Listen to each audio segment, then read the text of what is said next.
Imagine waking up perfectly healthy, and just a few hours later, your body is losing so much water that you can barely stand. Your skin turns cold. Your eyes sink deep into their sockets. And within hours, you could be dead. This wasn't a horror movie. It was cholera, a disease that once turned ordinary drinking water into a silent weapon. For centuries, people didn't understand where cholera came from. When outbreaks appeared, many believed the air itself had become poisonous. They called it miasma, bad air rising from dirty streets, sewage, and rotting waste. But there was one problem. The real killer wasn't hiding in the air. It was hiding somewhere people trusted completely: their water. In the early 19th century, cholera began spreading far beyond the regions where it had long been present. Then came one of the most frightening periods in medical history. Cities became crowded. Sewage systems were primitive. Clean drinking water was not guaranteed. And once cholera entered a vulnerable community, it could spread with terrifying speed. People could go from feeling normal to severely ill in just hours. Cholera is caused by the bacterium Vibrio cholerae, but the bacterium itself isn't what makes the disease so deadly. Its toxin attacks the intestine. The result can be enormous amounts of watery diarrhea and vomiting. The body rapidly loses water and essential salts. Without effective treatment, severe dehydration can lead to shock, organ failure, and death. And that's what made historical cholera outbreaks so terrifying. The disease didn't always give people much time. Then came one of the most important moments in the history of cholera. London, 1854. A deadly outbreak was raging around Broad Street in Soho. At the time, many doctors still believed bad air was responsible. But one physician wasn't convinced.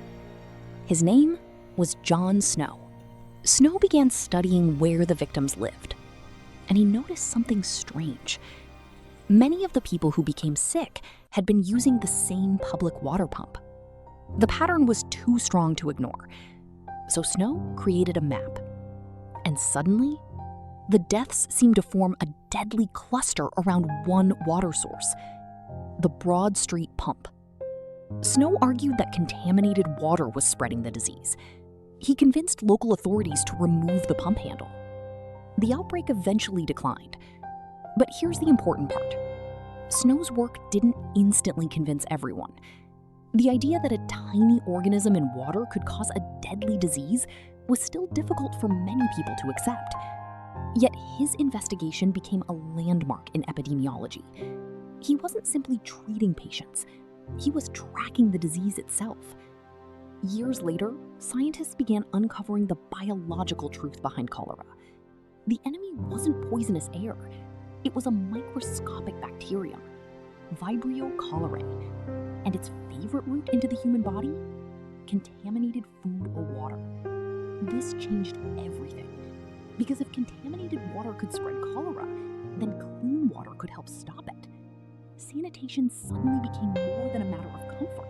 It became a weapon against disease. Today, cholera is treatable. The most important treatment for severe dehydration is rapid replacement of fluids and electrolytes, with additional medical care when needed. Clean drinking water, proper sanitation, safe food, and public health surveillance can dramatically reduce the risk of outbreaks. But cholera hasn't disappeared. It still threatens communities when clean water and sanitation systems break down. Cholera teaches us something terrifying about history. Sometimes the greatest danger isn't something we can see. It can be hiding in something as ordinary as a glass of water. For centuries, people feared the air, but the real enemy was microscopic.